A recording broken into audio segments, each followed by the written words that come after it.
la lutte contre la pauvreté et lutte aussi contre le chômage. Ça va réduire. Mais et je termine d'abord le paragraphe.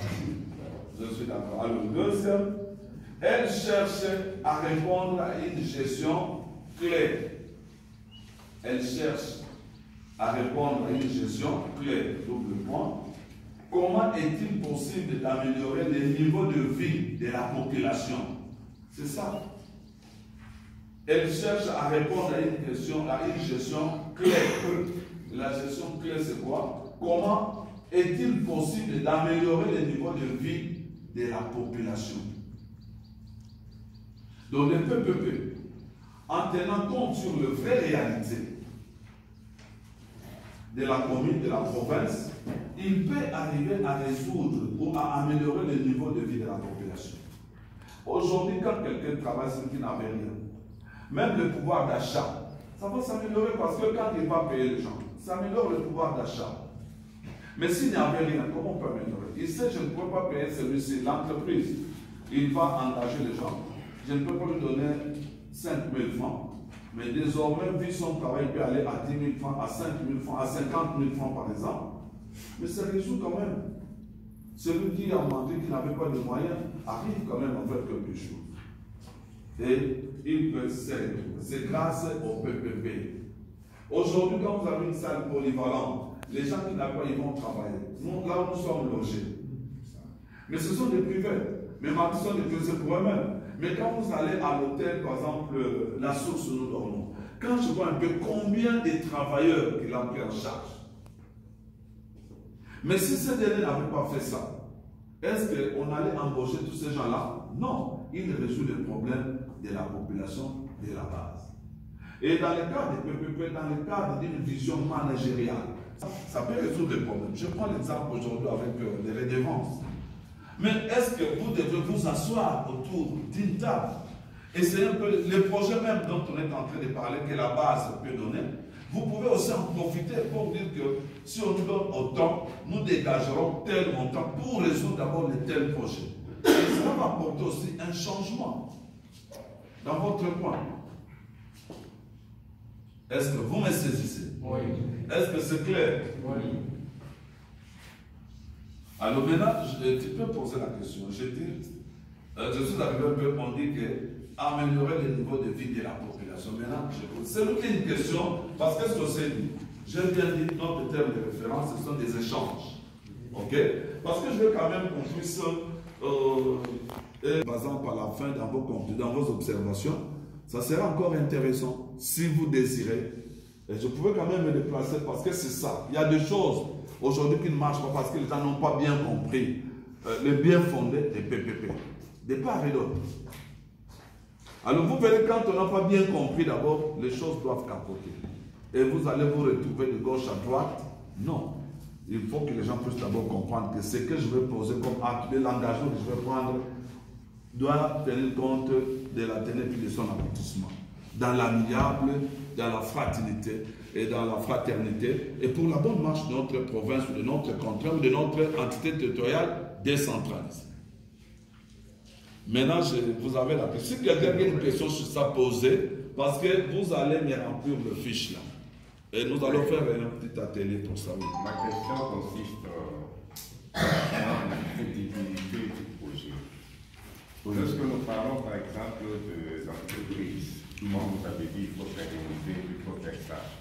Nous trouvons qu'actuellement, les entrepreneurs privés, oui, ils prennent les gens sous traitance. Oui. Et en prenant les gens sous traitance, ils font avec eux un contrat à durée déterminée. 6 mois, 3 mois, et vous remercie. Comment est-ce que cette personne pourra-t-elle stabiliser sa vie quand nous-mêmes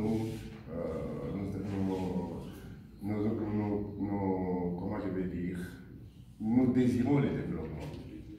Et ensuite, la deuxième des questions est que lorsque ce contrat, cela est devenu même monnaie courante. Donc j'ai, depuis un certain temps dans mes analyses, à part les gouvernements, toutes les entreprises au Congo travaillent sous traitance.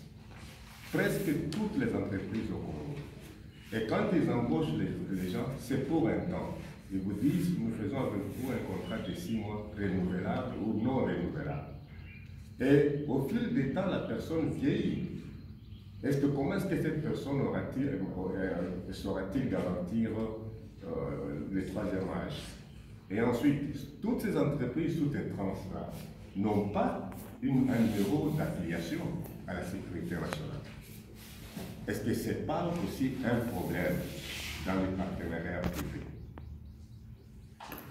Bon, je pense, pour aller plus clair, dans ces partenariats privés, en tout cas, l'État exige d'abord tous ces documents-là.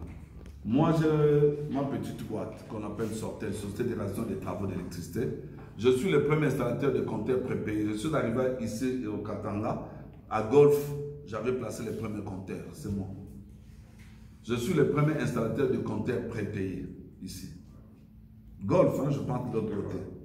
Oui, les premiers compteurs, je suis venu former les gens et j'ai installé les premiers compteurs. Mais toujours en sous-traitance, parce que certains projets on vous donne. Nous avons nos secteurs, par exemple, public, la SNEL. La SNEL, quand par exemple, il dit, voilà, allez me faire, il te prend comme sous-traitance, aussitôt terminé. Mais l'État, l'INSS nous exige quand même, parce que les restes, ce sont de, comment dirais-je, ce sont de journaliers. Vous travaillez avec un contrat un peu déterminé. Mais vous avez un bureau. Ce bureau-là, l'État vous exige quand même que ces gens-là aient quand même le numéro de l'INSS. Le numéro de l'honneur. Oui. Là, on a. Mais les autres, parce que vous aussi, vous êtes un sous-traitant. Quand vous êtes, on vous utilise comme sous-traitant, il y a un temps. Aussitôt, par exemple, le projet terminé, tu vas compter à garder les gens le temps que tu n'as pas les projets. Comment tu vas les payer? Mais au moment où il y a un projet, c'est ça. Quand nous avons besoin de ces entreprises-là privées, parce que quand il y a un marché, il ne peut pas être gourmand. Il va prendre aussi les gens qui connaissent quelque chose, bien même de tout travail, il y a des gens qui venaient ramasser les briques, mettaient là-bas. Donc il va résoudre le problème à cet intervalle de temps. Moi, je peux te donner encore l'exemple, parce que je prends l'exemple de moi-même. Je suis en train de placer le compteur à la SNEL Kinshasa, à Mongafula, Grand Mali, tout ça. Mais on avait commencé, nous-mêmes, on prend les gens. Mais c'est là où les gens maintenant devraient veiller, vous, les gens de l'État. Parce que dans les contrats là, qu'est-ce qui s'était dit? Nous prenons l'entreprise là-bas, ce sont des Sud-Africains. Ils ont créé une société mixte entre la SNEL et les Sud-Africains. Mais ils ne devaient pas être juges et partis. Ils réalisent des travaux sur terrain. Mais aujourd'hui, je vous parle, celui qui était au sommet pour donner du marché aux jeunes Congolais, lui-même devient aussi juge et parti. Or, lui, il paye déjà ces gens au moins un argent comme il touche dans les 500 $. Maintenant, nous qui sommes les privés, on a commencé par quand vous placez un compteur à 11 jours, 5 $. Et puis, vous devez nous donner les transports. Mais il arrive aujourd'hui que les gens là, quand ils trouvent déjà, toi, l'entreprise qui donne du marché aux autres, des sous-traitances, toi-même, tu payes mieux. Et les gens cherchent maintenant à quitter ces entreprises comme des sous-traitants pour qu'ils viennent chez toi. Et j'avais dit déjà avant de quitter, je dis que si vous continuez comme ça, nous serons la justice. Alors pourquoi prendre des sous-traitants alors que vous voulez profiter de ce qu'on fait? Alors nous sommes arrivés maintenant à monter à 10 $ les compteurs. Voyez un peu ça. Qui nous crée des problèmes, ces gens-là. Parce que jusque-là, il n'y a pas de garde-fous. Est-ce que je me pose la question? Parce que moi, je suis allé voir même les gens de service énergie, le secrétariat. Mais ils devaient quand même mettre quelqu'un de secrétariat pour faire le suivi. Parce que quand vous prenez la SNEL est là, l'entreprise là est là. Mais où est la part de l'État? Parce que quand on fait la construction, il y a quelqu'un de TPH qui fait le suivi pour valider un peu les quantités, tout ça. Mais là-bas, maintenant, on place des compteurs. Il n'y a pas quelqu'un de ces services-là. Or, il devrait se retrouver pour faire le suivi.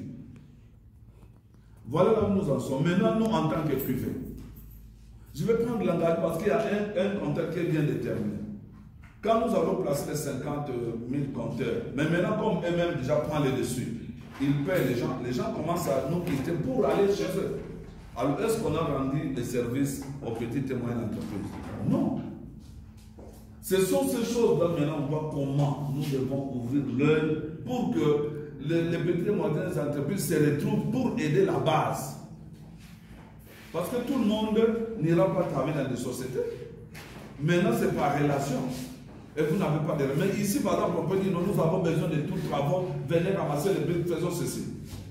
Le patron de cette entreprise ne tiendra pas compte qu'il faut être élément famille, tout ça. Mais il va les prendre pour travail. Donc c'est là le problème. Donc ici, quand on est en sous-traitance, on est un peu limité. On dit sous-traitance. Tu es limité. Et tu vas tenir compte de tes limites. Et tu vas engager, c'est comme ça, au lieu d'engager les gens définitivement, on dit nous engageons à un contrat déterminé ou bien en même jour. Parce qu'au moins quand on est en même jour, nous par exemple on n'a pas adopté le système, vous verrez aujourd'hui, vous prenez les gens. Mais celui-là n'est pas fort d'installer par exemple autant de compteurs. Mais à la fin, toi tu avais plus seulement une base pour dire que je vais commencer à te donner $250. Mais quel sera le rendement de celui-là que tu as utilisé?